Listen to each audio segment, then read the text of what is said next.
క్రీస్తునందు ప్రియమైన సహోదరి సహోదరులారా, మన ప్రభువును రక్షకుడైన యేసుక్రీస్తు దివ్యమైన నామంలో మీ అందరికీ వందనాలు తెలియజేస్తున్నాను. దేవుడు మనల్ని ప్రేమించి ప్రేరేపించి ఈ ప్రత్యేక సభాక్రమం అనుగ్రహించాడు. దేవుని సన్నిధి సౌకర్యాన్ని ఆయన మనకు ప్రసాదించాడు. అందును బట్టి మనం దేవుణ్ణి స్తుతించబద్ధులమై ఉన్నాం. ఇక కౌంట్ డౌన్ ప్రారంభించబడింది.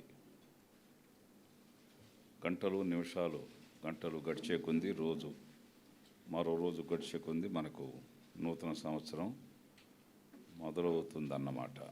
ఇప్పుడు కౌంట్ డౌన్ 10, 9, 8, 7, 6, 5, 4, 3, 1 ఇలాగా కింద నుంచి లెక్కబెట్టే రెట్రాస్పెక్టివ్ కౌంటింగ్ మొదలైంది.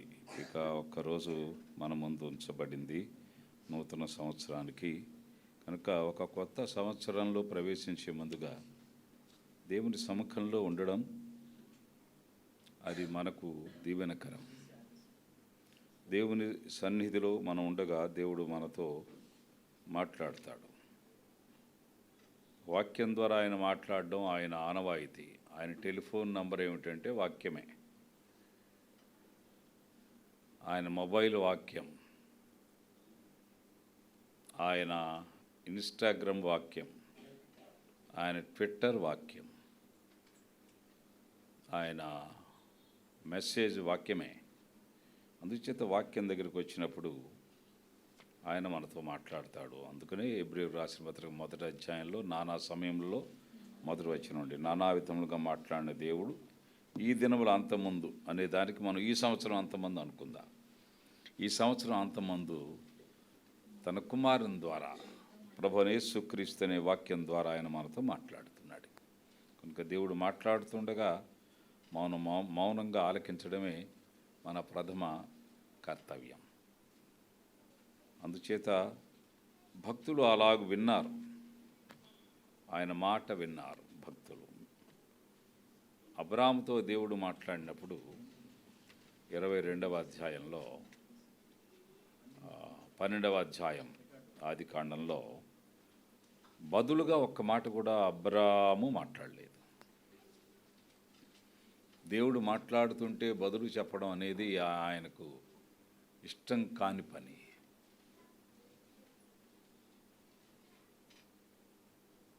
దేవుడు మాట్లాడుతుంటే బదులు చెప్పడం. ఎక్కడికన్నా బజారు మనం వెళితే ఒక వస్తువు ఏమండి ఇది మంచిదేనా, నాణ్యమైనదేనా, డూప్లికేటా అని అడగడానికి అవకాశం ఉంది, వాళ్ళు చెప్పడానికి ఒప్పించడానికి అవకాశం ఉంది. కానీ దేవుని దగ్గర ఏమండి ఇది మంచిదేనా అని ఉండదు. ఆయన మంచి తప్ప ఏది చెప్పడం, మంచి తప్ప ఏది చెప్పడు. ఆయన చెప్పనివి ఏంటంటే మంచి కానివి చెప్పలేడు. ఆయన చేయలేనిది ఏమిటంటే తప్పు చేయలేడు, పాపం చేయలేడు. దేవునికి ప్రభువుకి చేత కాదు అది. He cannot sin. పొరపాటు చేయడం దేవునికి చేత కాదు.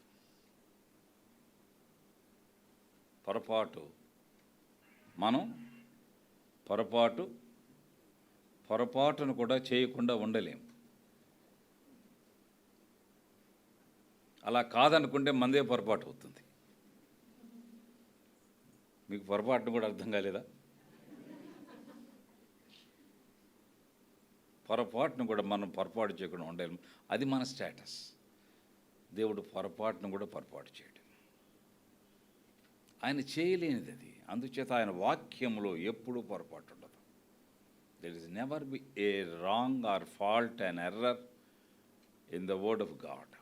వాక్యంలో పొరపాటు ఉండడానికి వీల్లేదు. స్వచ్ఛమైన లేఖనం, స్పష్టమైన లేఖనం. అందుచేత ఈవేళ మన ధ్యానం కొరకు లేఖనాలలో నుండి ఆదికాండం 28వ అధ్యాయం 28వ అధ్యాయం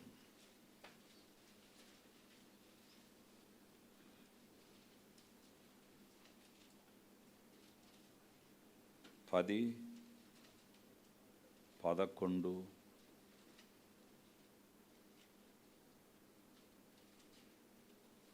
ఆ తర్వాత 32 అధ్యాయం మొదటి వచ్చిన 2 చదువుకుందాం. 28వ అధ్యాయం 10, 11.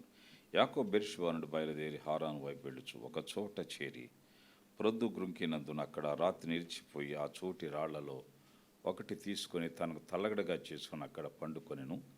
అప్పుడు అతడు ఒక కల కనెను. అందులో ఒక నిచ్చెన భూమి మీద నిలుపబడి ఉండెను. దాని కొన ఆకాశమునంటెను. దాని మీద దేవుని దూతలు ఎక్కుచూ దిగుచూ నుండిరి. 32వ అధ్యాయం చూడండి, మొదటి 2 వచనాలు. 32 మొదటి 2 వచనాలు. యాకోబు తన త్రోవను వెళ్ళుచుండగా దేవదూతలు అతన్ని ఎదుర్కొనిరి.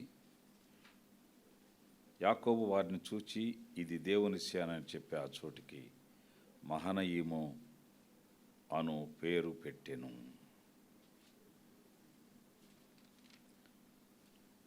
ఇక్కడ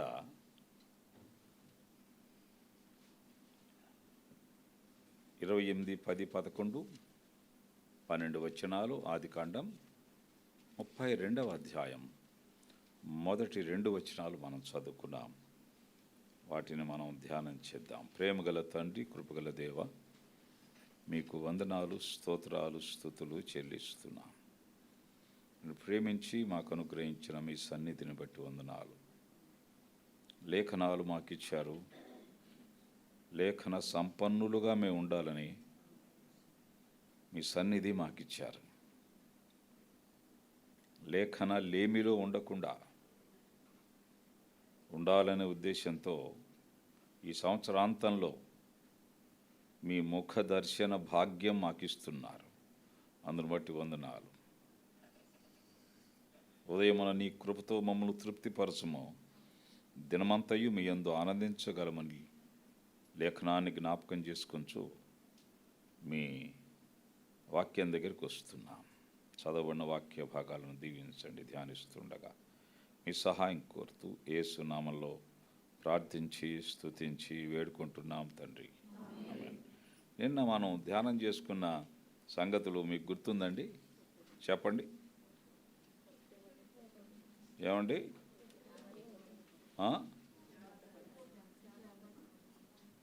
ఏమిటి మీరు మాట్లాడుకున్నారు, నాతో చెప్తున్నారా?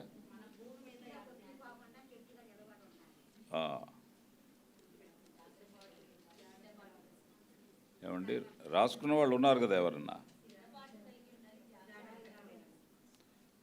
ఎబ్రీ పత్రికను జాగ్రత్తలు, దాదాపు 4 జాగ్రత్తలు నేను మీకు జ్ఞాపకం చేశాను. కొట్టుకొని పోకుండా జాగ్రత్త,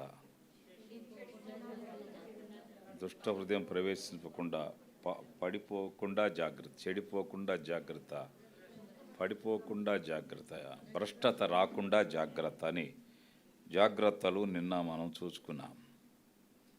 అజాగ్రత్త అపాయాన్ని తెస్తుంది అని రాబోతున్న సంవత్సరం కొరకు కావలసిన జాగ్రత్తలు మనం పొందాం. ఈ యాత్రా మధ్యంలో మనం ఉంటుండగా నిన్న కూడా ఈ వచనాన్ని చదువుకున్నాం. కానీ ఈ వచనానికి అనుబంధమైనటువంటి హెబ్రీ పత్రికలోని ఇశ్రాయేలుకు యాత్రికులు ఆయన రాసిన సంగతులు మనం చూచాం. ఈ ఆదికాండం 28వ అధ్యాయంలో యాకోబు యాత్ర ప్రారంభమైంది. యాత్రా మధ్యంలో ఉన్నాడు. యాత్రలో ఉండగా యాత్రకు తప్పనిసరిగా కొన్ని సూత్రాలు ఉండాలని నిన్న కూడా చెప్పుకున్నాం. వాటిని ఏమంటాం మనం? యాత్రా సూత్రాలు అంటాం, లేక సూత్రప్రాయమైన యాత్ర అంటాం. తప్పకుండా ఒక ప్రయాణం చేస్తున్నామంటే కొన్ని ప్రిన్సిపల్స్ మనకు తప్పకుండా ఉంటాయి. అలాగే మనం 11, 13 హెబ్రీ పత్రిక ప్రకారం మనం భూమి మీద యాత్రికులము, పరదేశులమని చెప్పబడింది. ఈ క్రమంలో మనం యాత్ర చేస్తూ ఒక సంవత్సరం నుండి మరో సంవత్సరంలోకి వెళ్ళబోతున్నాం. 2022ను ఆవిష్కరించడానికి సిద్ధంగా మనం ఉండబోతున్నాం. దేవుడు కనికరం చూపించి, కృప చూపించి ఈ 2 దినాలు గడిపేస్తే ఒక నూతన సంవత్సరం మన వయస్సునకు అప్లై చేయబడుతుంది. ఒక సంవత్సర కాలంలో మనం ఒక నూతన సంవత్సర కాల ప్రవేశం మనం చేస్తాం. ఇక్కడ యాకోబు యాత్ర చేస్తుండగా యాత్రలో 2 సంగతులు తాను ప్రధానంగా భావించాడు. ఇవి మనం కూడా భావించాలి. ఒకటి ఏమిటంటే 28వ అధ్యాయం 17వ వచనంలో ఈ భయపడి ఈ స్థలం ఎంతో భయంకరము, ఇది దేవుని మందిరమే కానీ వేరొకటి కాదు. మందిరము అనే మాట ప్రస్తావిస్తున్నాడు. మందిర సంబంధిత జీవితం, మందిర ప్రధాన జీవితం. ఇంకా మందిరాలు కట్టబడాలి. అప్పటికి బైబిల్లో మొట్టమొదటిసారిగా మందిరం అన్నమాట యాకోబే అన్నాడు. యాత్రలో మందిరం. పుణ్యక్షేత్రాలకు వెళ్ళడం అది కాదు, ఆ దేవాలయాల దర్శన కాదు ఇది. ఆ దేవాలయాల సందర్శన, సంపూర్ణ ఉత్తర భారతదేశ యాత్ర అవి కాదు. మనము మన జీవన యాత్రలో వెళుతుండగా యాకోబు కూడా అలాగే వెళుతున్నాడు. అలా వెళుతుండగా తన ప్రారంభం చాలా దీనంగా ఉంది. చూడండి 20-21 వచనాలు మనం చదివితే, ఇప్పుడు యాకోబు, నేను తిరిగి నా తండ్రి ఇంటికి క్షేమంగా వచ్చినట్టు దేవుడు నాకు తోడయుండి నేను వెళుచున్న ఈ మార్గంలో నన్ను కాపాడి తినుటకు ఆహారమును ధరించుకున్న వస్త్రము నాకు దయచేసిన ఎడల యెహోవా నాకు దేవుడయ్యుండును. అంటే ఇక్కడ మీరు గమనించండి, యాకోబు ఏ కొరతలో ఉన్నాడో తెలుసా? తన బిగినింగ్ ఎలా ఉందో చూడండి. ఒకటి, నాకు తోడయ్యుండి, దేవుడు నాకు తోడయ్యుండి అంటే అర్థం ఏంటి? దేవుని తోడు నాకు లేదు, ఇక తోడయ్యుండి ఉండాలి అని. దేవుని తోడు లేదు. రెండవది, నన్ను కాపాడి, నాకు కాపుదల లేదు. 3, తినుటకు ఆహారం లేదు నాకు. 4, వస్త్రములు, ఇవి లేవు. యాకోబుకి ఇవి లేవు. ఇవి లేకుండా యాత్ర ప్రారంభించాడు. యాత్రలో సాధించాడు, తర్వాత మనం చూస్తాం. ఎంత సింపుల్ యాత్రో చూడండి. యాత్రలో చాలామంది బండెడు సామాన్య నెత్తిని పెట్టుకుని లోపలికి వెళ్ళడానికి ప్రయత్నం చేస్తుంటారు. గుమ్మం పట్టదు, బండి వెళ్ళిపోద్ది. అలాగే మనం చాలామంది సామాన్లతో వచ్చే వాళ్ళని మనం చూస్తుంటాం. అవసరాలను బట్టి తెచ్చుకుంటారు. ఈయన ఎంత సింపుల్గా యాత్ర ఉందో చూడండి. Less luggage, more comfort, make a travel pleasure అని అంటున్నారు రైల్వే వాళ్ళు. Less luggage, more pleasure to make a travel. సరుకు ఎంత తక్కువగా ఉంటే ప్రయాణ సౌకర్యం అంత ఎక్కువగా ఉంటుందని వాళ్ళు చెప్తున్నారు. యాకోబు దగ్గర ఏమీ లేదు, అసలు తోడు లేదు, కాపుదల లేదు, ఆహారం లేదు, వస్త్రములు లేవు. నేను నా బైబిల్ ఇలా రాసుకున్నా, బ్రదర్ జాకబ్ BABL అని రాసుకున్నా. బ్రదర్ జాకబ్ BABL అంటే బొత్తిగా అన్నానికి బట్టకు లేనివాడు. ఇక్కడ నేను ఎడ్యుకేషన్ గురించి కాదు చెప్పేది, ఇక్కడ యాకోబు స్థితి. బొత్తిగా ఆహారం లేదంటున్నాడు, వస్త్రాలు లేవంటున్నాడు, కాపుదల లేదంటున్నాడు, ఇంకా తోడు లేదంటున్నాడు.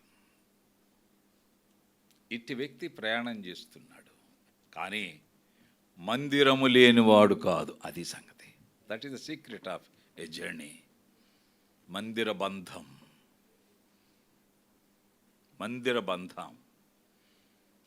ఇది ఒకరోజు అంశం కాదు, ఒక ఆదివారపు అంశం కాదు, ఏదో ఒక ప్రత్యేకమైన దినాలలో ఉండే అంశం మాత్రమే కాదు. మందిరం మన జీవితాంతపు అంశం, జీవితాంతపు అంశం. యాకోబు యాత్రలో మందిర ప్రస్తావన తెస్తున్నాడు.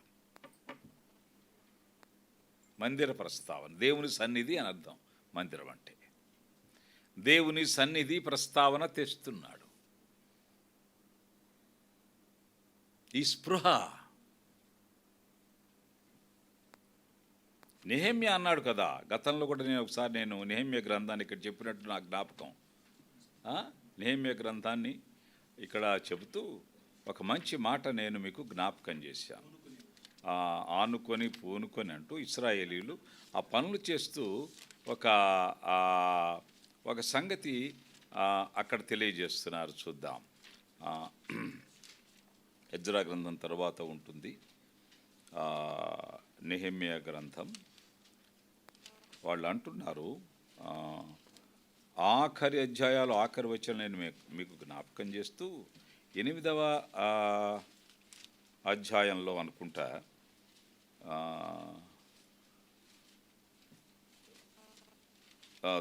9వ అధ్యాయం ఆఖరి వచనం చూడండి. 9వ అధ్యాయం ఆఖరి వచనం, 10వ అధ్యాయం ఆఖరి వచనం, 10వ అధ్యాయం ఆఖరి వచనం.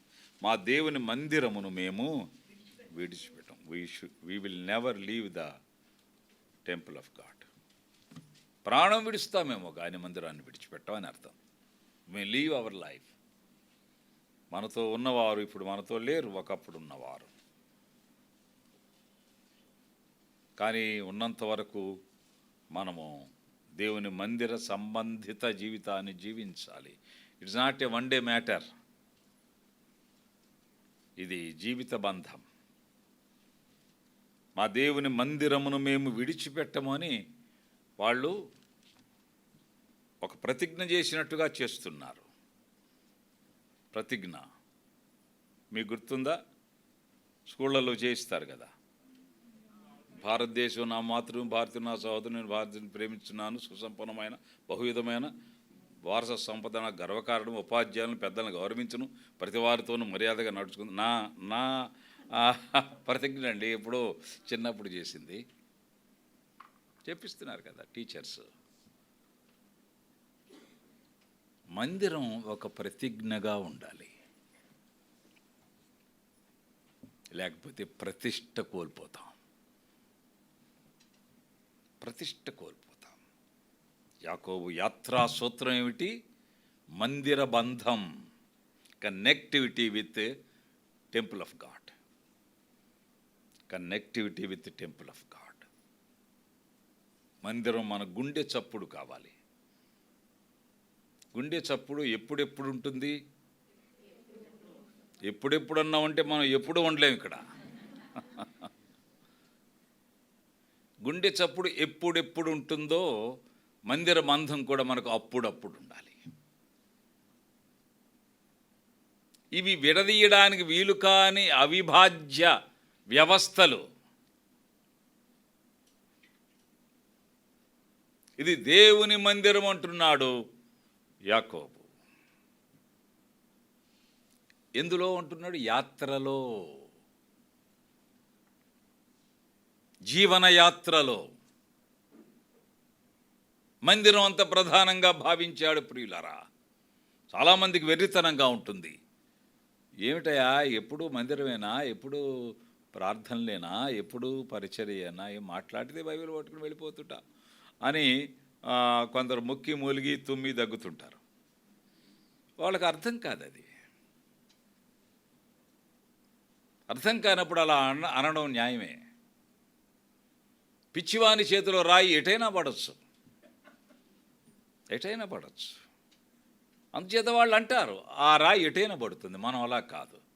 మన రాయి, ఒడిశలలోని రాయి గొలియాతు నొసట తగులుతుంది. It penetrates the forehead of Goliath. అందుచేత మన భావజాలం వేరు, మన జీవనశైలి వేరు, మన క్రమం వేరు. ఏమిటి మన యాత్రలో జాగ్రత్తలు అలా ఉండగా ఇవి అనుసరించవలసిన సంగతులు. మందిర బంధం, మందిర బంధం. అందుచేత మందిర బంధాన్ని కలిగి ఉండాలి అని లేఖనాలు మనకు తెలియచేస్తున్నాయి. చూడండి, ఇక్కడ 28వ అధ్యాయంలో ఒక చోటు అనే మాట అండర్లైన్ చేసుకోండి. ఒక చోటు. తరువాత ఒక కళ, ఒక కళ కనెను. ఒక చోటు, ఒక కళ. 32వ అధ్యాయం మొదటి 2 వచనాల్లో చదువుకున్నామే. అదేమిటి? యాకోబు తన త్రోను వీడుచుండగా దేవదూత అతన్ని ఎదుర్కొనిది. యాకోబు వారిని చూచి ఇది దేవుని సేన అని చెప్పి ఆ చోటి మహనీయం అని పేరు పెట్టాను. ఇదేమిటి మరి? 28, 10, 11 ఏం చూసాం? ఒక చోటు. రెండవది ఒక కళ. మరి ఇది అదే అనండి, అక్కడ ఉందేగా అనే మనం అంటాం కదా. కానీ ఒక చోటు, ఒక కళ, ఒక పోలిక. ఇది ఎ రిజెంబ్లెన్స్, ఏ కంపారిజన్. ఒక పోలిక వ్రాస్తున్నాడు. ఇవి మనలో ప్రస్ఫుటంగా కనపడాలి. అది మనం ధ్యానించబోతున్నాం. They should be exposed of. మన జీవన యాత్రలో మామూలుగా అందరిలాగా మనం ప్రవేశించడం అది వెర్రి ప్రవేశం అవుతుంది. అందరిలాగా కాదు. ఒక నిర్దిష్టమైన, సమగ్రమైన, ఖచ్చితమైన, సూటి అయిన, తిరుగులేని ఒక అవగాహనతో కూడిన ప్రవేశం ఈ యాత్రలో మనం చేస్తున్నాం రానున్న సంవత్సరంలోనికి. అందుచేత ఒక చోటు అంటే ఆ చోటు ఏమిటి? ఇదే మందిరం అన్నాడు. ఈ చోటుని తర్వాత వచనాల్లో ఇది దేవుని మందిరము అన్నాడు. దేవుని మందిరం అన్నాడు. ఆ తర్వాత 29వ అధ్యాయం చూడండి. యాకోబు బయలుదేరి తూర్పు జనుల దేశం వెళ్ళాను. అక్కడ చూచినప్పుడు అతడు చూచిన పొలంలో ఒక బావి కనబడను. అక్కడ దాని యొద్ద గొర్రెల మందలు 3 పండుకొని ఉండేను. కాపర్లు మందలకు బావి నీళ్లు పెట్టుదురు. ఒక పెద్ద రాయి బావి మీద మూత వేసి ఉండెను. అక్కడికి మందలన్నీ కూడి వచ్చినప్పుడు బావి మీద నుండి ఆ రాతిని పొర్లించి గొర్రెలకు నీళ్లు పెట్టి తిరిగి బావి మీద రాతిని దాని చోటును చూదురు. ఇది కూడా ఒక చోటు. ఇది మంద చోటు అన్నమాట. అంటే యాకోబు మందిర బంధం కలిగి ఉన్నాడు. రెండవది మంద బంధం కలిగి ఉన్నాడు. మంద బంధం. మంద అంటే ఫ్లాక్, FLOCK, ఫ్లాక్. ఫ్లాక్ అంటే మంద. లిటిల్ ఫ్లాక్ అంటారు. చిన్న మంద భయపడకుడి.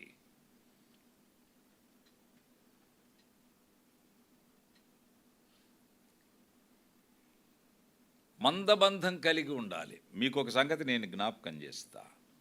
ఇక్కడ ఈ మంద దగ్గర ఏమైందో తెలుసా? యాకోబుకి ఏం జరిగిందండి? మంద దగ్గర ఏం జరిగింది? ఈ బావి దగ్గర ఏం జరిగిందండి? జారిపడ్డా? పెళ్ళయింది. ఇక్కడ పెళ్ళయిందండి. సంబంధం దొరికింది. కాపుదల తోడయ్యి ఉండి అన్నాడు కదా, తోడు లేకుండా ఉన్నాడు ఇక్కడ. మీకు ఒక సంగతి తెలుసా? పాత నిబంధన హీరోలు అందరూ మందల దగ్గర సంబంధాలు చూసుకున్న వాళ్ళండి. మనకు ఆ రహస్యం తెలియక .comకి వెళ్ళి తిప్పలు పడుతున్నాం. యాకోబుకి ఎక్కడ సంబంధం దొరికింది? ఇస్సాకు ఎక్కడ సంబంధం దొరికింది? మోషేకి ఎక్కడ సంబంధం దొరికింది? బావులు మామూలు కావు, పిల్లల్ని ఇస్తాయి మనకి. మన అబ్బాయిలకు అమ్మాయిల్ని ఇస్తాయి. ఇప్పుడు ఎందుకు దొరకట్లేదంటే బావులు పోయినాయి, పంపులు వచ్చినాయి, దెబ్బలాట్లు వచ్చినాయి.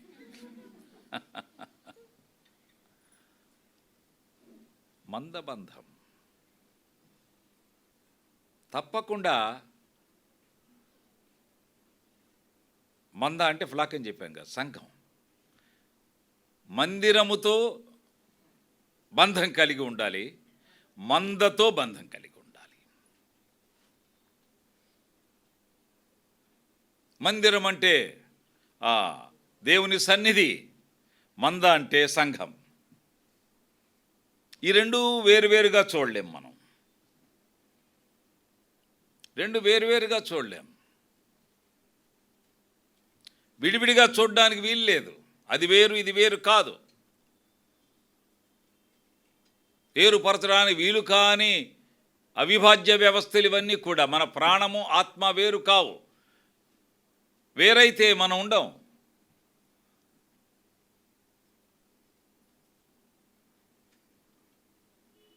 ప్రాణము ఆత్మ రెండు మాట్లాడుకున్నాయి.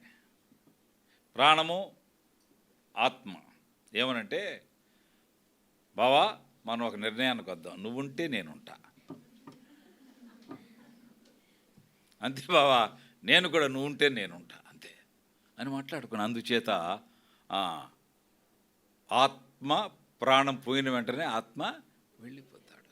ఆత్మ దాన్ని దయచేసిన దేవుని యొద్దకు వెళ్ళును, మనేది వెనుడికి వెళ్ళే మరలా భూమికి. ఈ రెండు కలిసి ఉంటేనే ఉంటాయి. ఇందులో ఏ ఒక్కటి ఉండడానికి వీలు కాకపోయినా రెండు ఉండవు. మందిరము సంఘము కూడా అంతే. మందిరానికి వెళతాను కానీ సంఘంతో నాకు సంబంధం లేదండి అనడానికి వీలు లేదు.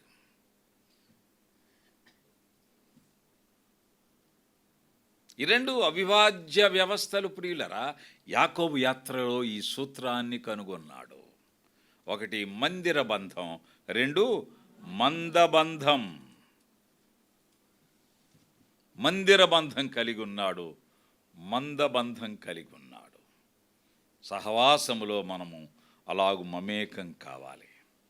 అంటే ఏమిటో తెలుసా? వినండి. సహవాసములో మనము ఎరుగని వారు ఉండకూడదు. అది వీ షుడ్ నో ఎవ్రీబడి. బాగున్నారా? పేర్లతో కూడా తెలుసుకోగలిది ఇంకా గొప్ప సంగతి. వరలక్ష అక్క అంటే కంగారు పడతారు. పేరు పిలిచారు, నా పేరు ఎలా తెలిసింది? We should know them by name. బంధం, కనెక్టివిటీ ఉండాలి, కనెక్టివిటీ ఉండాలి. పేర్లతో పిలవగలగాలి. ప్రభు విధానం కూడా అదే. చూడండి, యోహాను సువార్త, యోహాను సువార్త 9వ అధ్యాయం చూద్దాం. యోహాను సువార్త 10వ అధ్యాయం 13 అండి, 13వ వచనం, 14 చూడండి.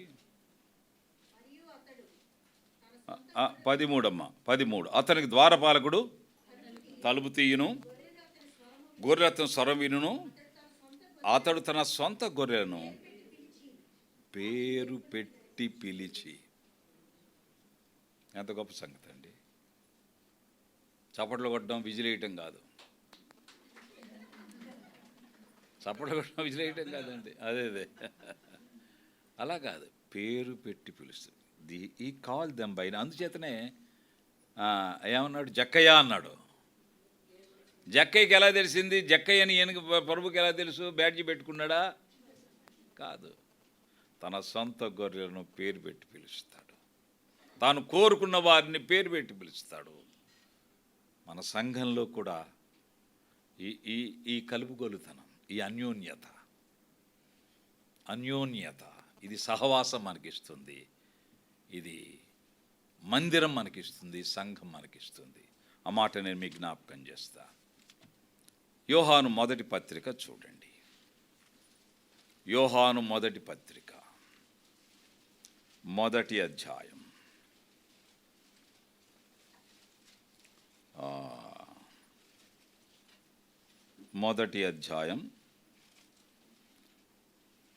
7వ వచనం. అయితే ఆయన వెలుగులో ఉన్న ప్రకారము మనమును వెలుగులో నడిచినట్లా మనము అంటే ఆ మందిరంలో ఉన్నవారు లేక సంఘం, మనము అన్యోన్య సహవాసము. అన్యోన్యత అంటే అదేనండి. ఇతర దేవాలయాల్లో అది ఉండదు, ఇతర సంఘాల్లో అది ఉండదు. ఎవరికి వాళ్ళు వచ్చేస్తుంటారు, పూజ చేయించుకునో లేకపోతే చేసుకుని వెళ్ళిపోతుంటారు. ఆ వ్యత్యాసం ఉంటుంది. ఒకళ్ళకొకళ్ళకి బంధం ఉండదు. పైగా వెనక ముందు వచ్చిన వాళ్ళకంటే ఒక మంచి ఖరీదైన శారీ కడితే అని వెళ్ళిపోతారు. గొడవ అది. అక్కడ తట్టుకోలేరు. ఆ వ్యత్యాసాలు, అన్యోన్యత ఉండదు. సంఘంలో అలా కాదు. యేసు రక్తాన్ని బట్టి విలువిస్తాం మనం. They are washed in the blood of Jesus Christ. వాళ్ళ డ్రెస్ కాదు, వాళ్ళ అడ్రస్ కాదు, వాళ్ళ బ్యాక్గ్రౌండ్ కాదు.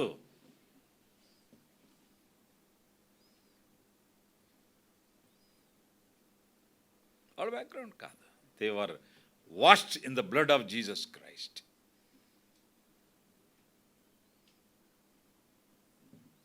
ఇటీవల ఒక వివాహ వివాదాన్ని తీర్చాల్సి వచ్చింది. నేను భార్యాభర్తల మధ్య కొంచెం వివాదం వచ్చింది. అతడు మంచివాడు కాదు అల్లుడు అని వీళ్ళు చెప్తున్నారు. మంచివాడు కాదన్నా, మేము మోసపోయాం, మేము నష్టపోయాం, దెబ్బతిన్నాం, ప్రభు నమ్మినవాడు కాదు అని తెలిసింది మాకు.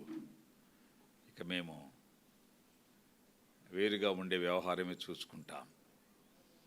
దేవుని నమ్మని వాళ్ళతో నా కూతురు ఎలా సహవాసం చేస్తుంది, అతడు నాకు ఎలా అల్లుడవుతాడు, మేము ఎక్కడో దెబ్బతిన్నాం. వాళ్ళు ముందు చెప్పారు, దేవుని నమ్మామని, బాప్తిస్మం తీసుకున్నామని, ఆరాధన చేస్తున్నామని చెప్తే మేము తొందరపడి చేసేసుకున్నామండి. ఇక వేరవడం మంచిదే అనుకుంటున్నాం అని అన్నారు. నేను అన్నాను, బ్రదర్ తొందరపడద్దు, మీరు కొంచెం ఆగండి. మీరు అంటున్నా కదా దేవుని నమ్మని వాడిని మేము ఎలా మా ఇంట్లోకి రానిస్తామని. నేను అడుగుతున్న ఒక మాట, అతడు ప్రభు నమ్ముకుంటాడు, ప్రభు నమ్ముకున్నాడు అనుకుందా, ఇప్పుడు నమ్మలేదు, తర్వాత నమ్ముతాడు. ప్రభువా నా పాపాలు క్షమించండి అయ్యా, నేను చెడ్డవాడిగా జీవించాను, నన్ను మన్నించండి అంటాడు. అలా అన్నప్పుడు దేవుడు అతన్ని పరలోక రాజ్యంలో చేర్చుకుంటాడా లేదా? ఏమండి చెప్పండి. దేవుడు పరలోక రాజ్యంలో చేర్చుకుంటే కానీ నువ్వు మీ ఇంట్లో చేర్చుకోలేవా? ఏమండి అంటే మీరు పరలోక రాజ్యం కంటే గొప్పదా? అంటే దేవుని కూడా రానివ్వా నీ ఇంట్లోకి? ప్రభువే చేర్చుకుంటున్నాడు పాపాలు ఒప్పుకుంటే. అందుచేత మీరేం చేస్తారంటే అతడు దేవుని నమ్ముకున్నాక ప్రార్థన చేయండి, ప్రయత్నం చేయండి. కొంత టైం పట్టవచ్చు, ఓవర్ నైట్లో జరగదు ఇది. ఓవర్ నైట్లో వచ్చేది ఏదైనా వాపు, బలం రోజులు గడిచే కింద వస్తుంది. బలం రావడానికి టైం పడుతుంది, వాపు రావడానికి క్షణాల్లో. మా వాడికి ఒళ్ళంతా వాచిందండి, దేవునికి స్తోత్రం, కృతజ్ఞత కూటం పెట్టుకుంటే కూటం అయ్యేదాకా కూడా ఉండేటు. అది జబ్బు, అది అనారోగ్యం. వాపు చూసి మనం భ్రమ చెందకూడదు. బలం వచ్చేలాగా ప్రయత్నించాలి, ప్రార్థించాలి. ప్రభు సహాయం చేస్తాడు. ఒకవేళ ఆత్మ రక్షించబడ్డానికి మీ ఇంట్లోకి వచ్చాడేమో, వాడు రక్షించబడాలని దేవుడు సంకల్పించి మీ ఇంటికి తెచ్చాడని భావించాలి మీరు. కనుక ఓపిక పట్టండి, కొంతకాలం వెయిట్ చేయండి, నిదానించండి, తట్టుకోండి, తమాయించుకోండి. మీ అమ్మాయిని కానీ మీ కుటుంబాన్ని కానీ వేరే వాళ్ళతో పోల్చుకోవద్దు. వాళ్ళిద్దరూ చూడండి చిలకా గోరింకల్లా వెళుతుంటే మాకెంతో బాధగా ఉందండి. వాళ్ళ చిలకా గోరింకలు వెళితే మీరు బాధపడడం ఎందుకు? దేవుడు మీ పిల్లలకు కూడా ఒక చక్కని సహవాసాన్ని, అలాంటి స్థితి ఇవ్వగలడు. వేరే వాళ్ళతో కంపారిజన్ కాదండి, మనకు మనమేనండి. మనల్ని మించిన వాళ్ళు ఎవరు లేరు తెలుసా? మనకు మనమే. మనలాంటి వాళ్ళు మరొకరుంటే, ఏమండి, మనలాంటి వాళ్ళు మరొకరుంటే ఏం చెప్పబోతున్నాను చెప్పగలరా మీరు? మనలాంటి వాళ్ళు వేరొకరుంటే వాళ్ళే ఉండేవారు, మనం ఉండేవాళ్ళం కాదు.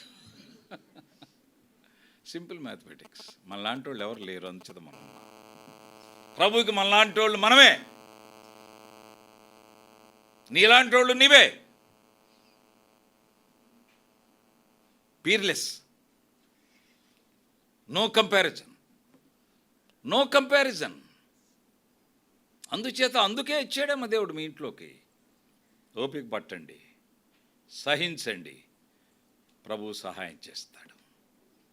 కుటుంబాల్లో ఇలాంటి ఎన్నో సహజంగా జరుగుతుంటాయండి. కొన్నిసార్లు తెలియక జరుగుతాయి, నష్టపోతాం, మోసపోతాం, పిల్లల జీవితాలు.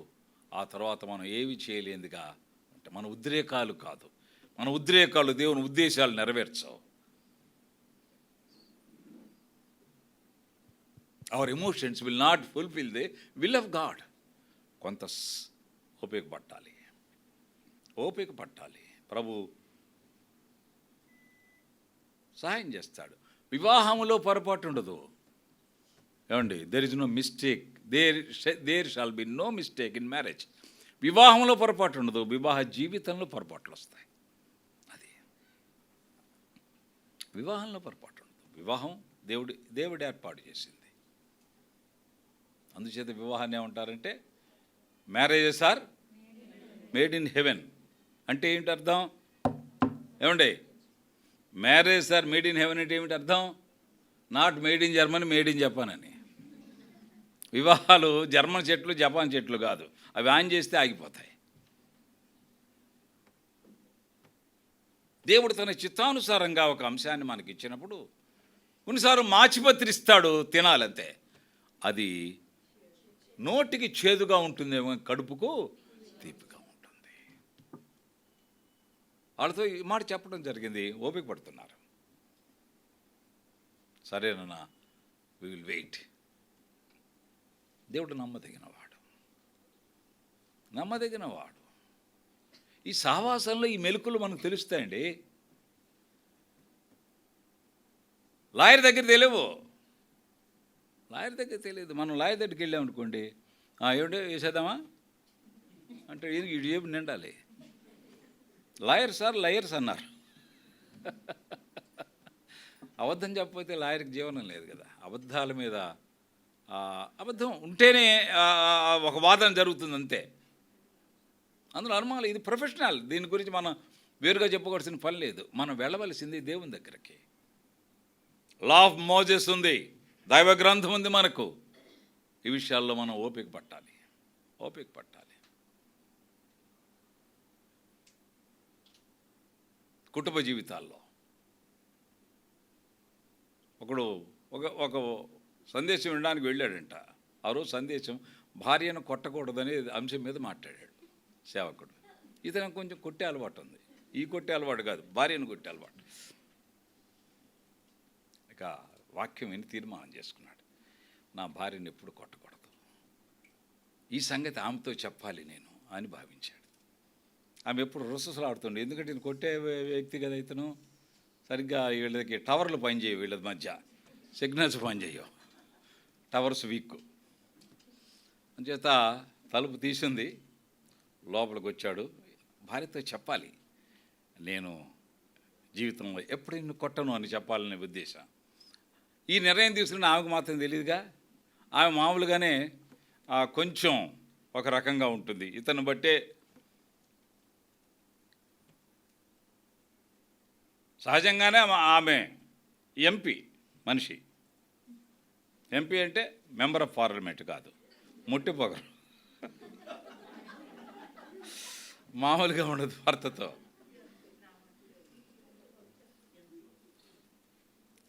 వచ్చాడు, ఇంట్లోకి వచ్చి నేను వచ్చాను అన్నాడు. అక్కడ వంట చేస్తూ ఉంది. నేను వచ్చాను అన్నాడు. నేను వచ్చానని నేనేం చెప్పలేదుగా అంది అక్కడి నుంచి. చూడండి, వీళ్ళకి ఎంపీ కాబట్టి జనరల్గా ఇలాగే ఉంటాయి మాటలు. నేను వచ్చానని చెప్పలేదుగా అంది ఆమె. సరేలే అన్నాడు. అది కూడా అక్కర్లేదు అంది ఆమె. వీళ్ళ మాటలు అట్లుంటాయి చాలా. అతికినట్టు. సరే ఎందుకని మంచిది, వెళ్ళి చెప్పేద్దాం ఎందుకులే అని దగ్గరికి వెళ్ళాడు. ఇదిగో అందామే, నిన్ను నేను జీవితంలోకి ఎప్పుడు కొట్టను అని తీర్మానం చేసుకున్నాను అన్నాడు. నువ్వు చెప్పగానే నమ్మేంత సవటన కాదు నేను అంది. పట్మని కొట్టాడు.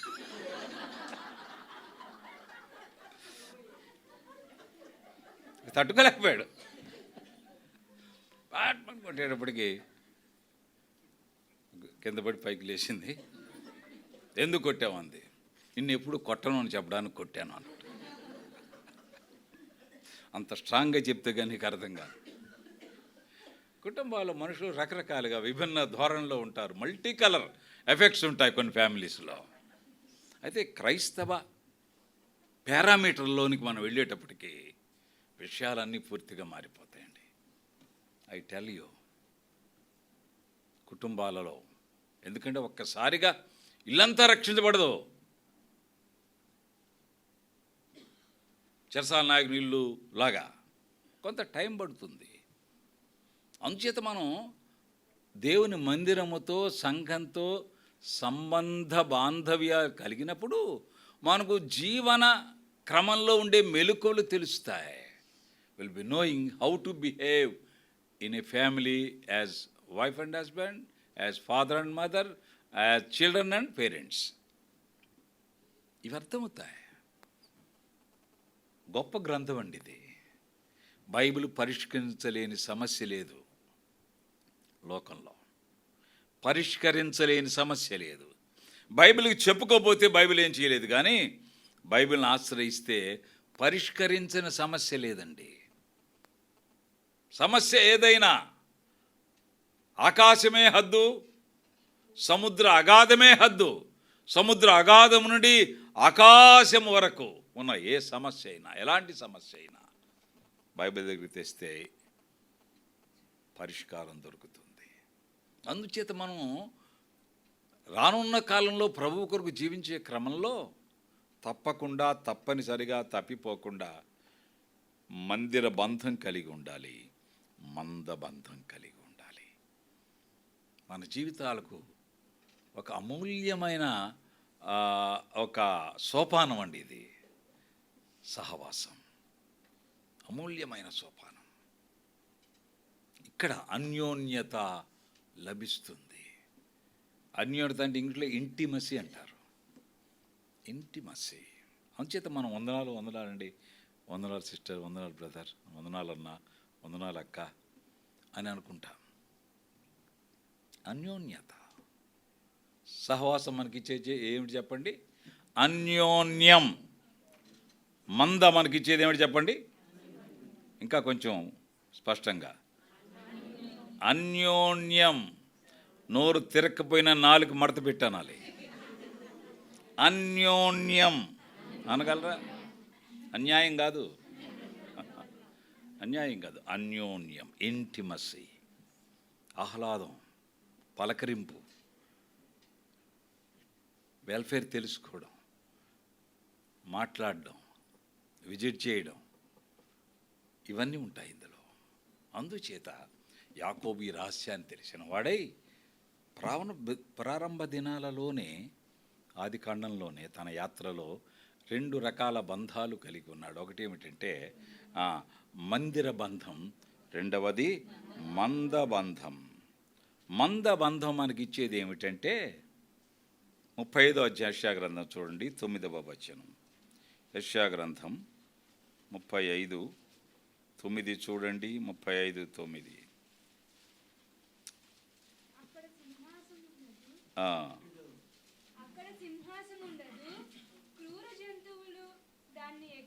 అక్కడ నడుచుదురు. సియోనుకు వెళ్ళువారి తలల మీద నిత్యానందముండును, వారు ఆనంద సంతోషం గలవారై వచ్చెదరు అని ఉంటుంది కదా అక్కడ. అంటే నిత్యానందం అంటే వారి తలల మీద నిత్యానందం అంటే మందహాసం.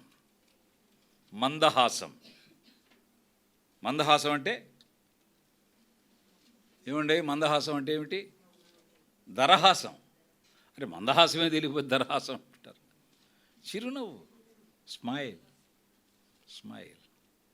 తుమ్మలాడుతూ ఉండం, తుమ్మల్లో పొద్దుపడిచినట్టు ఉండం, బస్ స్టాండ్లో డబ్బులు పోగొట్టుకున్నట్టు ఉండం. మందహాసం, smile. It tells the health we have in our body.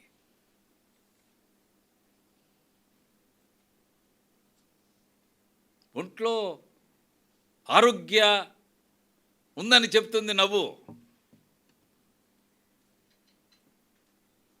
Injection పడడానికి వచ్చాడు వ్యాక్సిన్, నవ్వుతుంటే ఎట్లుంటుందండి? అప్పుడు పిచ్చిపెట్టి ఉంటుంది. బాబు నేను ఇవ్వను ఇంజెక్షన్, తీసుకోండి అంటారు. అనారోగ్యంగా ఉన్నప్పుడు మనం నవ్వలేం.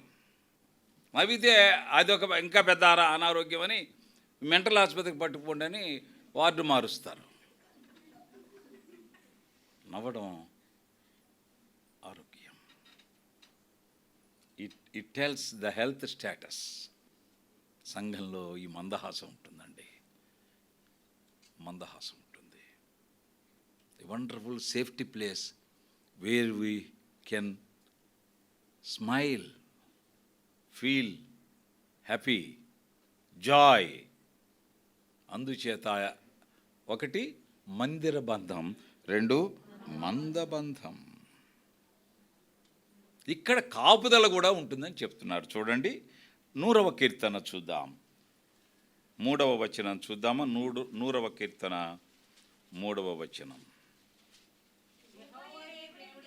తెలుసుకొనుడి, పుట్టించెను, వారము, ప్రజలము, ఆయన మేపు గొర్రెలము. ఆహారము, కాపుదల మందలో. ఆయన అన్నదాత, ఆహారదాత. ప్రభు అయిన దేవుడు. ఒకటి నేను మీకు జ్ఞాపకం చేస్తున్నా. దేవుని అంగీకరించి ప్రభువుని నమ్ముకొని రక్షించబడి బాప్తిస్మం తీసుకొని సంఘ సహవాసంలో ఉన్న వారిలో ఇంతవరకు ప్రపంచ చరిత్రలో, జాగ్రత్తగా వినాలి ఈ మాట మీరు, ఇంతవరకు ప్రపంచ చరిత్రలో ఎవరు దేవుని నమ్ముకొని మారు మనసు పొంది పాప క్షమాపణ కలిగి బాప్తిస్మం తీసుకొని సంఘంలో కొనసాగుతున్న విశ్వాసులలో ఇంతవరకు ప్రపంచ చరిత్రలో ఆకలి చావు అనుభవించిన ఒక్కరు కూడా లేరు. దేవునికి స్తోత్రం. Not even one, not even one. దేవునికి దూరం అయితే ఆకలి దగ్గర అవుతుంది. చూపించరా ఆ మాట మీకు? ఎక్కడుంటుందో చెప్పగలరా మీరు? పోనీ తెలుసండి నాకు. చెప్పు. బైబిల్లోనండి. అది ఎవరు చెప్పలేరు, అది ఎవరైనా చెప్పగలరు. లూకాసు వార్త చూడండి 15వ అధ్యాయం. లూకాసు వార్త 15వ అధ్యాయం చూడండి. 15వ అధ్యాయంలో వీడు అంటున్నాడు 17వ వచనంలో, అయితే బుద్ధి వచ్చినప్పుడు వాడు, నా తండ్రి యొద్ద ఎంతో మంది కూలివాండ్రకు అన్నము సమృద్ధిగా ఉన్నది, నేనైతే ఇక్కడ ఆకలికి చచ్చిపోవచ్చున్నాను. ఆకలి చావు అనుభవిస్తున్నాడు. అక్కడ కూలివాండ్రు, బిలీవర్స్, కూలి చేసుకునే బిలీవర్స్ కూడా తండ్రి ఇంట్లో ఎలా ఉన్నారంట? సమృద్ధిగా ఉన్నారు. బుద్ధి లేనప్పుడు సమృద్ధి ఉండదు, గుర్తుపెట్టుకోండి. అందుచేత వీడేం చేశాడో తెలుసా? ఈ 19వ వచనం వచ్చేసరికి ఈ మాట రాయబడింది. 17వ వచనం ప్రారంభ వచనాలు ఏం రాయబడింది? అయితే బుద్ధి వచ్చినప్పుడు, బుద్ధి రాగానే సమృద్ధి వైపుగా వెళుతున్నాడు. బుద్ధిమంతులు జ్యోతుల వలె ప్రకాశిస్తారు. బుద్ధి గలవాడు బండ మీద ఇల్లు కట్టాడు, వాన వచ్చెను, వరద వచ్చెను, గాలి విసిరి ఆ ఇంటి మీద కొట్టెను, అది నిలిచింది.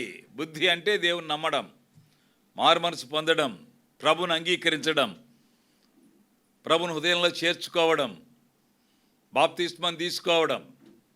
ప్రభు కొరకు జీవించడం, పని స్థలాల్లో, ప్రయాణ స్థలాల్లో, గృహ పరిసరాల్లో, వ్యక్తిగత జీవితంలో ప్రభు కొరకు సాక్షులుగా జీవించడం, సిగ్గుపడకుండా ధైర్యంగా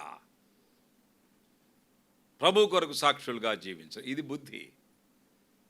బుద్ధి లేనంతకాలం వీడు పందుల మధ్య ఉన్నాడు కదా. పందుల్లో నుండి ఇప్పుడు ఎక్కడికి వచ్చాడు? పందుల నుండి ఎక్కడికి వచ్చాడండి? ఫ్రంట్ లైన్ వారియర్స్ చెప్పండి, పందుల్లోంచి ఎక్కడికి వచ్చారు? పందుల్లో నుండి విందుల్లోనికి వచ్చాడు. అంతకుముందు పందుల్లో ఉన్నాడు, ఇప్పుడు విందుల్లో ఉన్నాడు. విందు చేశాడు తండ్రి. అందుచేత యాకోబు తన యాత్రలో ఈ 29వ అధ్యాయం వచ్చేసరికి తన పరిస్థితి మారిపోయిందన్నమాట. ఎంత మారిందో మీకు జ్ఞాపకం చేస్తాను చూడండి ప్రియులారా, మీరు ఆశ్చర్యపోతారు. 32వ అధ్యాయం 13వ వచనం. అతడు అక్కడ ఆ రాత్రి గడిపి తాను సంపాదించిన దానిలో తనైన ఏశావు కొరకు ఒక కానుక, అది అండర్లైన్ చేయండి. ఎన్ని కానుకలంట? ఒక కానుక. కానుక ఒకటే, పెద్దగా ఏదో బ్రహ్మాండమైన అని రాయలా. ఒక కానుక, సింపుల్గా ఒక కానుక. ఇప్పుడు ఒక కానుకను మనం ఆ యాప్ ఓపెన్ చేస్తే మన కళ్ళు చెదిరిపోతాయి. చూడండి, ఆ ఒక కానుక ఏమిటంట? ఇదంతా ఒక కానుకలో భాగం. 200 మేకలంటే ఒక మేక ఖరీదింటూ 200 ఏంటి క్యాలిక్యులేటర్ ఉంటే మీ దగ్గర. తర్వాత ఇది 20 మేకపోతులు, ఒక మేకపోతు ఇంటూ 20 లెక్క వేయండి. 200 గొర్రెలు, ఒక గొర్రె ఖరీదు ఇంటూ 200 వేయండి. 20 పొట్టేళ్ళు, ఒక పొట్టేలు ఇంటూ 20 వేయండి. 30 పాడి ఒంటెలు, ఒక పాడి ఒంటె ఖరీదు ఇంటూ 30 వేయండి. వాటి పిల్లలు, వాటికి కూడా ఒక లెక్క వేయండి. 40 ఆవులు, ఒక ఆవు ఇంటూ 40 వేయండి. 10 ఆబోతులు, ఒక ఆబోతు ఇంటూ 10 వేయండి. 20 ఆడుగాడిదలు, ఒక ఆడుగాడిద ఇంటూ 20 వేయండి. 10 గాడిద పిల్లలు, వాటి ఖరీదు వేయండి. ఇదంతా ఏమిటంట?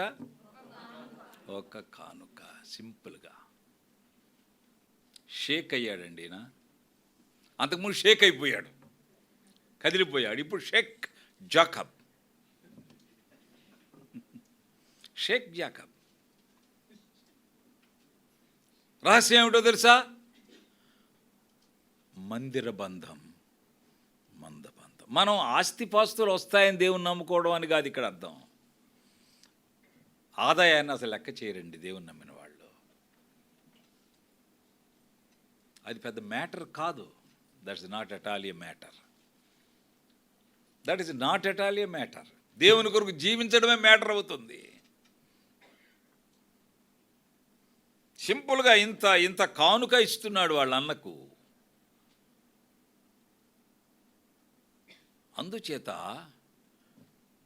దైవ సంబంధంగా ఒక వ్యక్తి జీవిస్తున్నప్పుడు దేవుడు ఆశీర్వదిస్తాడు కూడా, అందులో అనుమానం లేదు.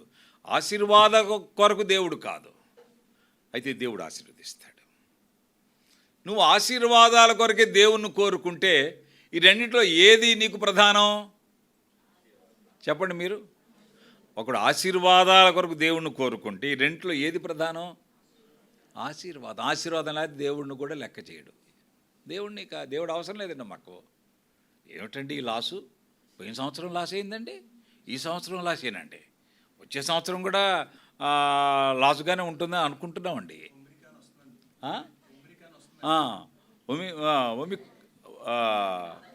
ఒమిక్రాన్ కదా, ఏదో నోక్రాన్ అనే ఒక ఎరువుల పురుగుల మందులాగా అంటున్నారు. ఒమిక్రాన్ వస్తుందంట. ఈ అసలు ఒమిక్రౌన్ అంటే బాగుంటుందేమో, నెత్తి మీద పడుతుంది అది వచ్చి. ఈ బేరీజులు కాదండి, ఈ బేరీజులు కాదు. Will never care. ఒక సంగతి మీకు తెలుసా? డబ్బును మనం ప్రేమిస్తే డబ్బు మనకు రాదు. డబ్బే మనల్ని ప్రేమిస్తే మనం వద్దంటే కూడా వస్తుంది.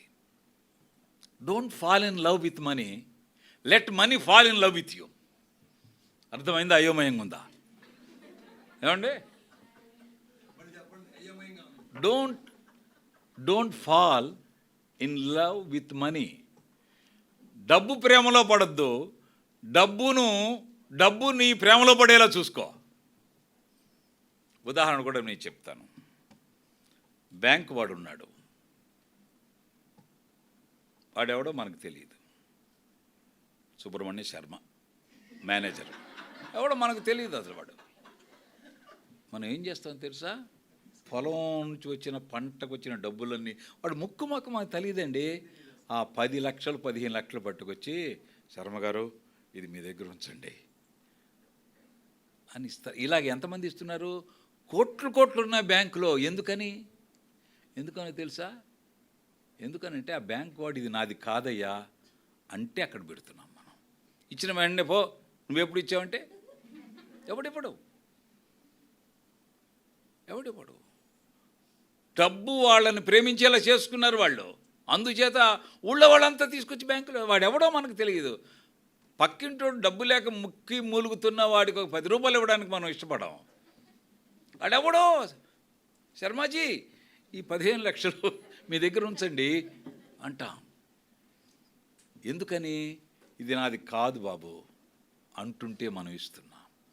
దేవుడు మనకి ఇచ్చిందంతా కూడా, ప్రభా అది నాది కాదయ్యా మీదే కదా అంటే ఎంతైనా ఇస్తాడండి. నమ్మండి మాట. రాసుకోండి, రెడ్ పెన్ ఉంటే మీ దగ్గర.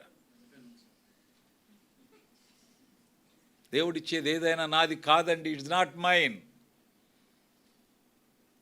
అది నాది కాదు అంటే దేవుడు నమ్ముతాడు. ఎంతైనా మనల్ని ఒక బ్యాంకుగా మారుస్తాడండి.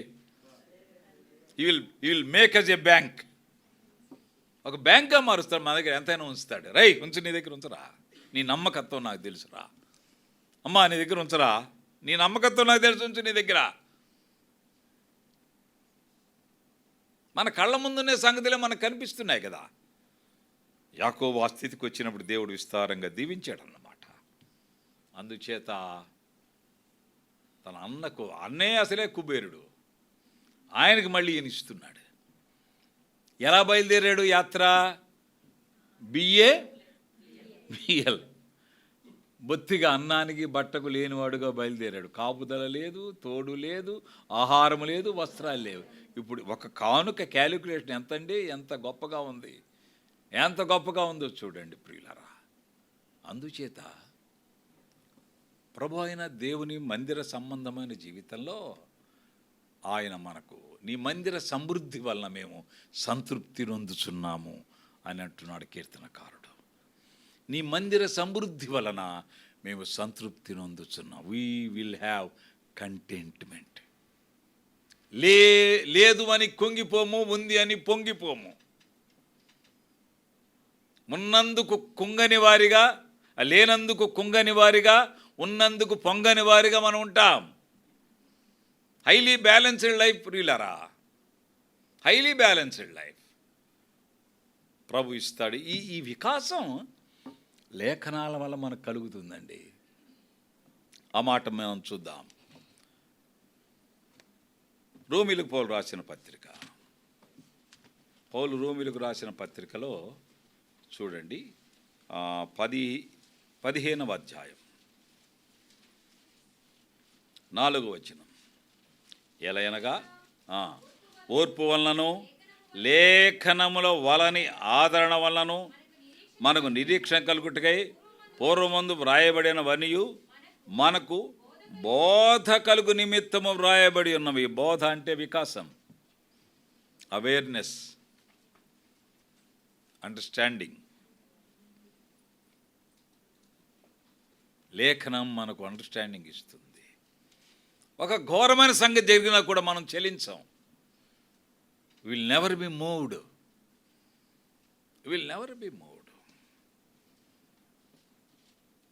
ఒకసారి నాకు ఒంగోలు నుంచి ఫోన్ వచ్చింది. బ్రదర్ మీరు వెంటనే బయలుదేరి రావాలి అని అన్నారు ఆయన. ఉన్న పాటను బయలుదేరి రావాలండి అన్నాడు. వస్తాను బ్రదర్. అలాగే విషయం ఏమిటన్నా, గత రాత్రి యాక్సిడెంట్ జరిగిందండి. యాక్సిడెంట్లో నా కూతురు చనిపోయింది, మనవరాలు చనిపోయింది, డ్రైవర్ కూడా చనిపోయింది, నేను ఒక్కడిని బతికాను. అది కూడా తలకు దెబ్బ తగిలింది. అయితే మొత్తం మీద బయటపడ్డాను. ఆ 3 బాడీలు తీసుకొచ్చి ఇంటి దగ్గర పెట్టాం.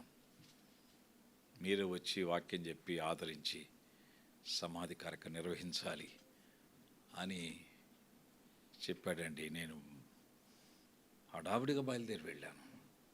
ఆయన గుమ్మం ముందే ఆ ప్రాంగణ దగ్గర కూర్చొని ఉన్నాను. నన్ను చూసి పైకి లేచి, రండి బ్రదర్, రండి రండి, మీకోసం ఎదురు చూస్తున్నాం.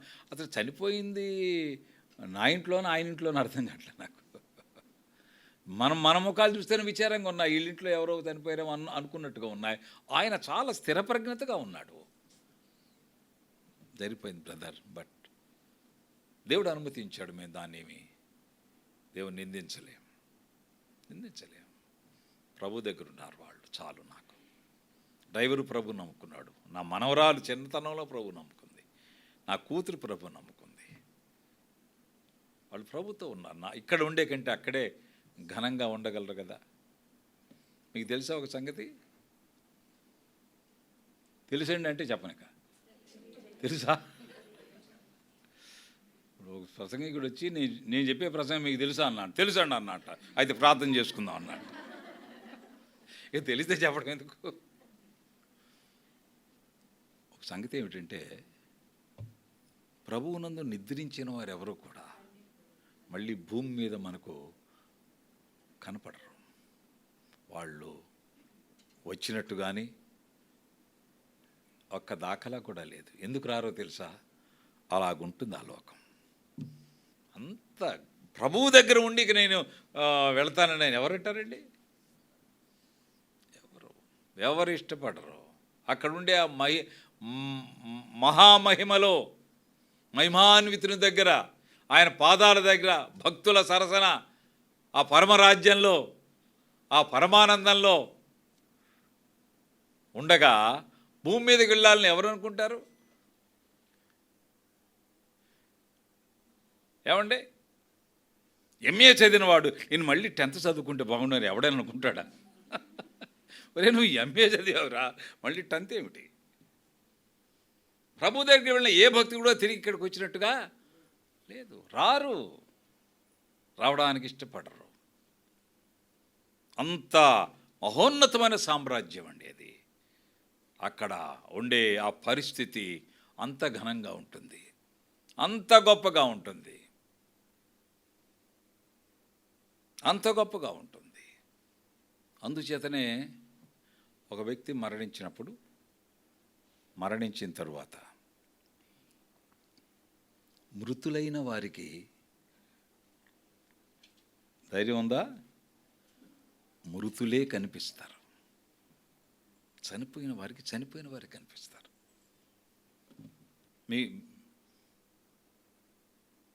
మీరు ఎట్లా చెప్తారంటారా? బతుకున్న వాళ్ళకి ఎవరు కనపడుతున్నారు?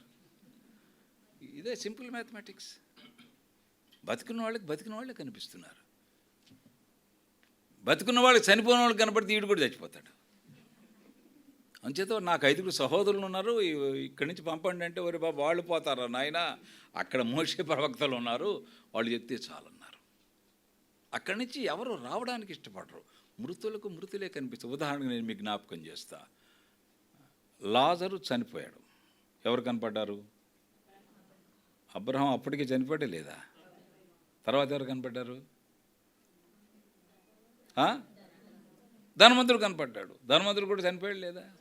బతికిన వాళ్ళు ఎవరైనా కనపడ్డట్టు ఉంది అక్కడ? అదే మరి. కానీ అక్కడి నుంచి ఇక్కడికి రావడానికి రక్షించబడిన వారు, అబ్రహాము దగ్గరున్న లాజరు, ఇక్కడ రావడానికి అవకాశం ఉండదు. ఆ సామ్రాజ్యం అంత గొప్పది ప్రియులారా, అంత గొప్పది. అందుచేత ఆ వికాసం ఈవెన్ ఈ లోకాన్ని విడిచిన తర్వాత కూడా మనం ఉండే ఆ ఘనమైన సామ్రాజ్యాన్ని గురించిన నైసర్గిక స్వరూపం ఏమిటి, ఆ వివరాలు ఏమిటి అనేది బైబిల్ మనకు ఆ వికాసం లేఖనం ఇస్తుంది. అందుచేతనే భక్తులు వాళ్ళ కుటుంబాల్లో నష్టాలు కష్టాలు జరిగినా పితరులు మరణించిన పిల్లల్లో కానీ బంధువుల్లో కానీ ఎవరైనా ఆకస్మికంగా మరణించిన స్థిర ప్రజ్ఞతో ధైర్యంతో నిరీక్షణతో ఎందుకుంటున్నారంటే లేఖనాల పట్టు. లోకానికి నిరీక్షణ లేదు ప్రియులారా. అందుచేత మనం మందబంధం కలిగి ఉంటే ఇన్ని మల్టీ డైమెన్షనల్ అండర్స్టాండింగ్, అనేక కోణాల్లో పరిస్థితులను అర్థం చేసుకోవడానికి ప్రభు మనకు సహాయం చేస్తాడు. లేఖనం అలాంటిదండి. The word of God is such.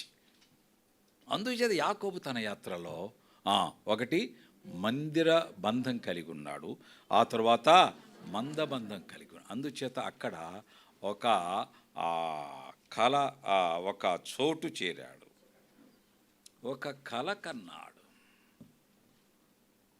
A dream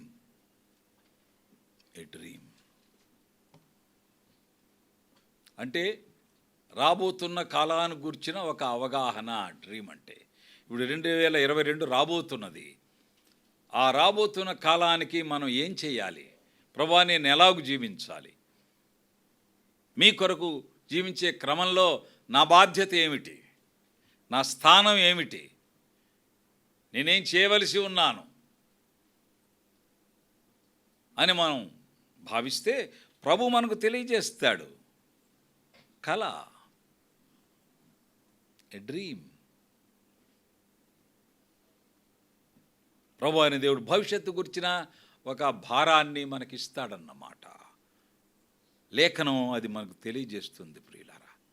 మనల్ని రాటుదేలేలా చేస్తుంది, నాటుగా ఉన్న మనలను రాటుదేలిన వారుగా చేస్తుంది. అనేక విషయాల్లో స్థిరప్రజ్ఞులుగా ఉంటాం. అందుచేత అక్కడ ఒక కళ కన్నాడు. ఆ కళలో తనకేం కనపడింది? ఒక చోటు మనం గమనించాం. ఒక నిచ్చెన కనపడింది. చూడండి, యోహాను సువార్త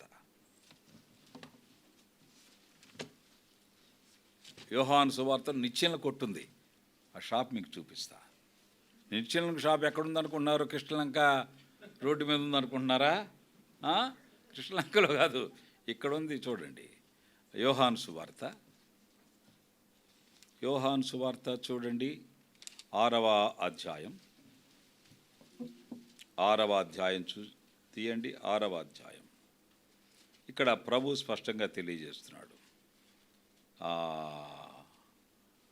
6వ అధ్యాయం 38వ వచనం చూడండి. నెరవేర్చుకున్నట్టుకు నేను రాలేదు, నన్ను పంపిన వాని చిత్తం నేర్చుడికి పరలోకము నుండి దిగి వచ్చిన నిచ్చెన యేసుక్రీస్తు. A ladder which has come down. ఎక్కుచూ దిగుచూ ఉన్నారు. అక్కడ ఒక నిచ్చెన నిలుపబడి ఉంది. నిచ్చెన నిలుపబడిందంటే ముందు ఏం చేస్తారు? కింద కొన భూమి మీద పెట్టి ఆ పై కొన తర్వాత ఆ డాబాకి అంటిస్తారు కదా. ఇది పైనుండి వచ్చిన నిచ్చెన. దిగి వచ్చి తిని అని అంటున్నాడు. దిగి వచ్చిన నిచ్చెన ప్రియులారా ప్రభు అయిన యేసుక్రీస్తు. చూడండి, లేఖనాల్లో ఆ మాటలు మనం గమనిస్తున్నాం. ఆయన మన కొరకు దిగి వచ్చి తిని అని అన్నాడు 38వ వచనంలో. ఆ తర్వాత ఇదే చూడండి, 50వ వచనం. పరలోకం దిగి వచ్చిన ఆహారం ఇదే. దిగి వచ్చిన ఆహారం ఇదే. ఆ తర్వాత 51 కూడా, పరలోకం నుండి దిగి వచ్చిన జీవాహారము నేనే. ఎవరైనా దిగి వచ్చిన దేవుడు, దిగి వచ్చిన దేవుని కుమారుడు మనల్ని ఎక్కి వెళ్ళేలా చేయడానికి, ఎదిగేలా చేయడానికి, లేమిలో నుండి, ఏమీ లేని స్థితిలో నుండి, ఏమండి, ఏమీ లేని స్థితిలో నుండి, యాక్టివ్గా ఉండాలి మీరు. ఏమీ లేని స్థితిలో నుండి లేని స్థితిలోనికి తీసుకువెళ్తాడు. మీకు అర్థమైందని నేను అనుకుంటున్నాను, ఇఫ్ ఐఎమ్ నాట్ రాంగ్. అనుకోండి మాకేంది అంటారా? ఏమీ లేని స్థితిలో నుండి లేమి లేని స్థితికి. అందుచేత కీర్తనకారుడు ఏమన్నాడు 23వ అధ్యాయం 1వ వచనంలో, యెహోవా నా కాపరి, నాకు లేమి కలుగదు. దిగి వచ్చాడండి. Is a great economist, great financier. ఆయన Jesus is a great financier.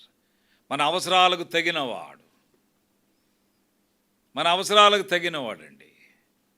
మన ఆకలి ఎరిగినవాడు ప్రియులరా, మన అనారోగ్యాలు ఎరిగినవాడు ప్రియులరా. ఆయన కంటే ఎక్కువగా మనల్ని ఎరిగిన వారు మరొకరు లేరుగాక లేరు. ఈ వికాసం మనకి ఎప్పుడు వస్తుందో తెలుసా? మనం మందిర బంధం, మందబంధం కలిగి ఉన్నప్పుడు. దేవుని వాక్యం మన దగ్గరికి వస్తుందండి. అచంచలంగా జీవిస్తాం. స్థిరులను కదలని వారును ప్రభు కార్యాభివృద్ధి యందు ఎప్పటికీ ఆసక్తి కలిగిన వారుగా ఉంటాం. అందుచేత రానున్న సంవత్సరం కొరకు మనం సిద్ధపడుతుండగా జాగ్రత్త కలిగి ప్రవేశించడానికి జాగ్రత్తలు తెలుసుకున్నాం. అంతేకాకుండా యాత్రా సూత్రాలు కూడా మనం గ్రహించవలసిన వారు. అందులో ప్రధానమైన సూత్రం ఏమిటి? ఒకటి మందిర బంధం, 2 మందబంధం. ఇది మనకు అర్థం అవడానికి యాకోబు జీవితంలో ఒక చోటు, ఆ తర్వాత ఒక కళ కనబడింది. ఆ కళలో ఒక నిచ్చెన కనబడింది అన్నమాట. ఆ నిచ్చెన యేసుక్రీస్తు. అందుచేత ఒక చోటు, ఒక కళ. మూడోది ఏం చూసాం మనం 32వ అధ్యాయంలో? ఒక పోలిక, ఏ రిజంబ్లెన్స్. ఏమంటున్నాడు అక్కడ? ఇది మహనయీము నాటకమంతా వింత అయినదా? ఇది మహనయీము అని అంటున్నాడు. 2 సేనలు అంటున్నాడు. ఇది కూడా ఆయన చూచాడు అక్కడ. 2 సేనలు, 2 ఆర్మీస్ కమింగ్ టుగెదర్. ప్రియులారా, సంఘము 2 సేనల సమూహం. ఇది పోలిక. 2 సేనల సమాహారం. ఇది పోలిక. ద్వంద్వ వైఖరి అంటే 2 అంతలుగా, 2 రీతులుగా కనబడుతుంది. ద్వాంద్వికత అంటారు దీన్ని. దా కింద వావత్తు, సున్నా, దీ కింద వావత్తు. ఇది ఒక విశేషణం. ద్వాంద్వికత అంటే 2 అంతలుగా, 2 అంతల అనుభవం. ఏమిటది? మహనీయము, పోలిక. సంఘములో ఈ పోలిక ఉంది. 2 సేనలు కనబడుతున్నాయి. యాకోబు చూస్తుండగా ఒక సేన చూడండి. యోహాను సువార్త 10వ అధ్యాయం చూద్దాం. యోహాను సువార్త 10వ అధ్యాయం. 10వ అధ్యాయంలో ఆ 2 సేనలను నేను మీకు జ్ఞాపకం చేస్తా. 16వ వచనం చూడండి. ఈ దొడ్డివి కాని వేరే గొర్రెలను నాకు కలవు, వాటిని కూడా నేను తోడుకొని రావలెను, అవి నా స్వరం వినును, అప్పుడు మంద ఒక్కటియు. అదండి, అందుకొరకు మనం ఇంకా జీవించున్నాం. ఈ దొడ్డివి కాని వేరే గొర్రెలు ఉన్నాయి, వాటిని కూడా తోలుకొని రావాలి. కొందరు వెళ్ళిపోయారు ప్రభువు దగ్గరికి, ప్రభు సన్నిధిలో ఉన్నారండి. ఈ సంఘ పితరులు ప్రభు దగ్గర ఉన్నాడు. సత్యనారాయణ గారు ప్రభు దగ్గర ఉన్నారు. ఇంకా మనం ఎరిగిన ప్రియులందరూ ఆయన దగ్గర ఉన్నారు. They are with the lord.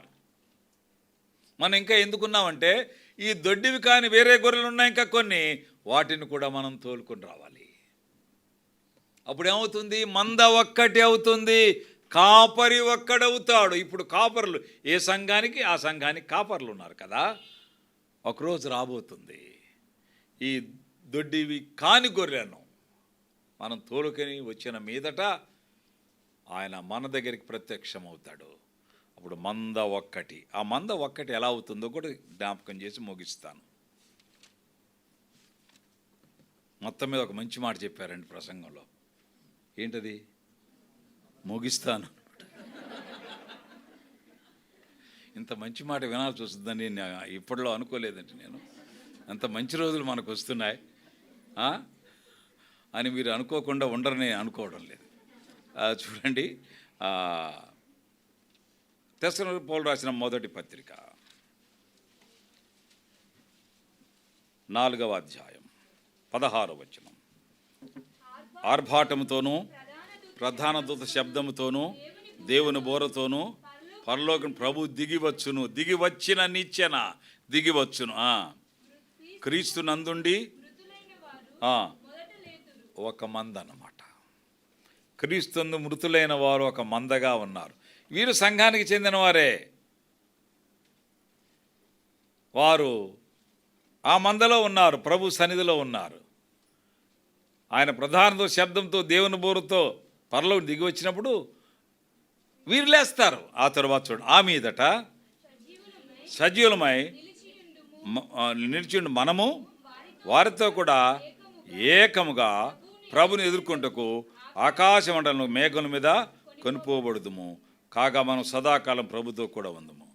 ఏకముగా అంటే మంద ఒక్కటే అవుతుంది. మృతులైన విశ్వాసులు తిరిగి లేచినప్పుడు, అలాగే జీవించి ఉన్నవారు మార్పు చెంది మ్రోగును మృతులు అక్షయులుగా లేపబడుదురు. మర్చత అమర్చతలోనికి వెళుతుంది. మనం అందరూ ఆకాశ మండలం మనకు మేఘాల మీద మంద ఒక్కటి అవుతుంది. ఇది ఈ సన్నివేశం కనపడింది అన్నమాట. మహనీయములాగా ఉంది ఇది. మృతైన విశ్వాసులు కనిపిస్తున్నారు ప్రభు దగ్గర, జీవించి ఉన్నవారు కూడా కనబడుతున్నారు భూమి మీద. ఈ మహనీయము పోలికను చూచాడు యాకోబు 32వ అధ్యాయంలో. మందబంధం మందిర బంధం కలిగి ఉంటే ప్రభు ఇచ్చే వికాసం అండి ఇది. అమూల్యమైన సంగతులు మనకు తెలుస్తాయి. మనం ఎప్పుడు చదువుకునే అంశాలలోనే, మనం సాధారణంగా చదువుకునే మాటల్లోనే గంభీరమైన సంగతులు మేళవించి మనకు అవగాహన దేవుడు ఇస్తాడండి. అందుచేత భక్తులను మనం ఆహ్వానించడం కానీ, సేవకులు రావడం కానీ, బైబిల్ క్లాసులు కానీ, లేఖన పాఠాలు కానీ, ఇంకా రకరకాల బైబిల్ స్టడీస్ కానీ, ఎందుకు ఇవన్నీ కూడా మనము ఒక చోటు గ్రహించాలని, మనము ఒక కళ అంటే ఒక ఆశయాన్ని కలిగి ఉండాలని, మనము ఒక పోలికలోనికి వెళతాం ఒక రోజున అనే ఒక సందేశాత్మక జీవన క్రమాన్ని యాకోబు కలిగి ఉన్నాడు ప్రియులారా. అందుచేత మన యాత్ర మధ్యంలో ఉండగా ఈ బంధాన్ని మనం మర్చిపోకూడదు. ఒకటేమిటి? మందిర బంధం. 2 మంద బంధం. భక్తులు మందలేని వారుగా లేరు. దావీదు మందకాపరిగా ఉన్నాడు, యాకోబు మందకాపరిగా ఉన్నాడు, ఇస్సాకు మందలు కలిగి ఉన్నాడు, ఆ తర్వాత అబ్రహాము మందలు కలిగి ఉన్నాడు. నేను ఇలా అనుకుంటా, ఎవరైనా సేవకు రావాలి అని భావిస్తే బైబిల్ కాలేజీలకు చెన్నై, ఇంకా కేరళ, ఇంకెక్కడ సత్యం ఉన్నది బాబు బైబిల్ కాలేజీలు అక్కడికి పంపే కంటే, హైదరాబాద్ పంపే కంటే ఒక 20 బరిగొట్టలు ఇచ్చి బాబు ఒక 2 ఏళ్ళు వీటితో రావయా, నీకు సరిపోద్ది అంటే బాగుంటుందేమో అనిపిస్తుంది. పశువులు అర్థమైతే మనుషులు అర్థమవుతారు. మనకి ఎందుకు మనుషులు అర్థం కావట్లే, పశువులు అర్థం కావట్లేదు మనకి. అంతే ప్రభు అన్నాడు, ఎద్దు తన కామందు నెరుగును అన్నాడు, గాడిద సొంతగాని దొడ్డి. ఎద్దులతో నాకు పేచీ లేదయ్యా, ఎద్దుల్లాగా మనుషులతోనే పేచి నాకు. ఎద్దులతో నాకు పేచీ లేదు, గొడవ లేదు. ఆఖరి గాడిద కూడా సొంతగాని దొడ్డికి. మీకు తెలుసా, సాయంత్రం అవగానే పశువులు పొద్దు గుంకటంతో వచ్చేస్తాయి ఒడ్డుకి కదా, వచ్చేస్తాయి. వాటికి ఆ జ్ఞానం ఉంది. ప్రభు అయిన దేవుడు అందుచేతనేమో బైబిల్ హీరోల్ని పశువుల దగ్గర ఉంచాడండి. పాఠాలు నేర్చుకుని గంభీరమైన మోషే పశువుల కాపరిగా 40 ఏండ్లు ఉన్నాడండి. 40 ఏండ్లు 40 ఏండ్లు యాత్రలో ఉన్నాడు. 40 ఏండ్లు పశువుల కాపరిగా ఉన్నాడు. 40 ఏండ్లు రాజమందిరంలో ఉన్నాడు. 120 సంవత్సరాలు మోషే బతికింది. ఈ యాత్రలో తాను గ్రహించిన సంగతులు యాకోబు జీవితంలో కూడా యాత్రలోనే గ్రహించాడు. ఏం గ్రహించాడు? 1 మందిర బంధం, 2 మంద బంధం. అందుచేత ఈ మంద కొరకు ఆయన తన స్వరక్తమిచ్చి సంపాదించే తన మంద, తన సంఘం అనుంది 28 అపొస్తల కార్యాలు. ఈ స్పృహతో మనం 2022ను ఆహ్వానిద్దామండి. జాగ్రత్తలు కలిగి ఉండడం, యాత్రా సూత్రాలు కలిగి ఉండడం. ఈ డోస్ సరిపోద్దా? ఏమంటే డోస్ ఎక్కువైతే మళ్ళీ కష్టం, రియాక్షన్ వస్తుంది. సింగిల్ డోసే ఇచ్చాను పెద్దగా మీకు. ఈ 2 సంగతి, ఒకటి జాగ్రత్త, రెండవది యాత్రా సూత్రాలు. మందిర బంధం, మంద బంధం కలిగిన వాళ్ళమై, ఇలా చెప్పనా, మందిర బంధం, మంద బంధం కలిగిన, ఈ మాట వాడుతున్నా, అందమైన విశ్వాసులుగా ప్రభు కొరకు సిద్ధపడతామండి. బ్యూటిఫుల్ బిలీవర్స్ అని పిలువబడేలాగా ప్రభు మనల్ని చూచి నా కూతురు, నా కొడుకు ఎంత చక్కగా సిద్ధపడ్డారండి ఈ సంవత్సరం కొరకు. నాకు చాలా సంతోషంగా ఉందని ప్రభు మనల్ని అభినందించినట్లుగా ఆ సిద్ధపాటు కలిగి 2022లోకి ప్రవేశించడానికి ప్రభు తన సాయాన్ని సమృద్ధిగా మనకు అనుగ్రహించు గాక. మిగతాది మీదే. నువ్వు ప్రసంగిని పిలకుండా వీళ్ళ చేత ఆమెనని చెప్తే చాలు. అసలు ప్రార్థన చేద్దాం. ప్రేమగల తండ్రి, కృపగల దేవా, మీకు స్తోత్రాలు. మీరు ప్రేమించి అనుగ్రహించిన లేఖనాలను బట్టి వందనాలు. లేఖన సారం నా నాయన మీరు మాకు ఇస్తున్నారు. స్తోత్రాలు.